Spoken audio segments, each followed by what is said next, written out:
Monsieur le Président, mes chers collègues, j'avais l'intention de parler sur trois sujets. Je ne sais pas si j'aurai le temps compte tenu des minutes qui me sont allouées.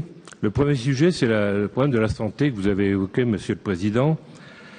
Avec quelques-uns de mes collègues parlementaires, dont Nicolas Forissier, nous nous battons depuis déjà plusieurs années pour obtenir cette faculté d'ontologie dans la région Centre, sur une démarche régionale, je le rappelle.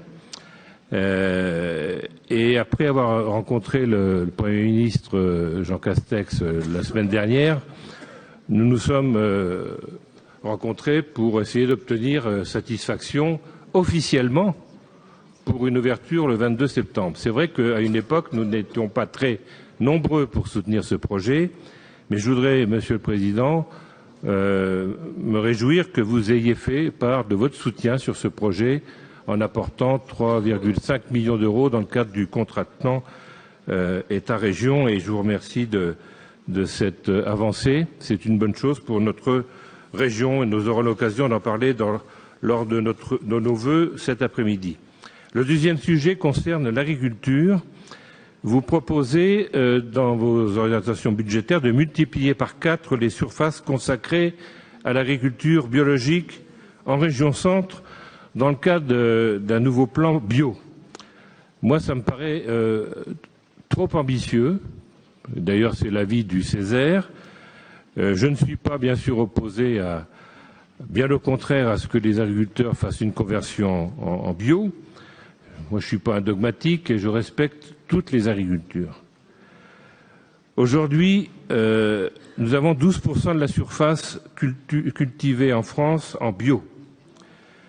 Mais depuis le début de l'année, plusieurs secteurs majeurs de la ferme France connaissent une crise de débouchés en bio, et parmi elles la filière lait, qui se retrouve avec 20% d'excédents labellisés AB sur les bras et déclassés en lait conventionnel.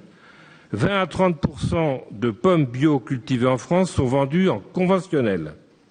Et avec la baisse du pouvoir d'achat, je pense qu'il y a aujourd'hui un vrai doute sur la capacité à produire et surtout à commercialiser la multiplication par 4 pour arriver à 18% de surface agricole en agriculture biologique. Doute et aussi risque pour de déstabiliser carrément la filière bio. Et dans le même temps, notre région est une des premières régions agricoles de France, notamment en grande culture, blé, orge, colza, etc.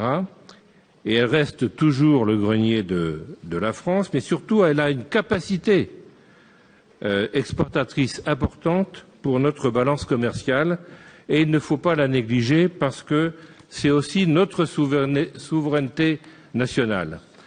Nous avons dans notre région 90% de nos surfaces agricoles cultivées en HVE, en méthode de conservation des sols, et en traditionnel, raisonné. Il ne faut absolument pas les déconsidérer pour autant. Il faut les aider, les accompagner, sans les opposer à l'agriculture biologique, car elle concerne des marchés complètement différents. Nos agriculteurs aujourd'hui de la région Centre subissent une concurrence déloyale par rapport à leurs voisins d'Île-de-France, mais également des Hauts-de-France, du Grand Est, qui ont des politiques en faveur de l'agriculture traditionnelle raisonnée beaucoup plus fortes qu'en région Centre. Nous sommes à 3 700 € par exploitation en région Centre. Dans les autres régions, nous sommes au moins à 9 000 €. Monsieur le Président, je voudrais savoir ce que vous proposez pour ces agriculteurs. Vous ne pouvez pas, par pure idéologie de vos amis, les abandonner. Je m'arrêterai là parce que je vais prendre sur le temps de mes collègues. J'avais un troisième point, mais je l'évoquerai à une autre occasion. Bravo.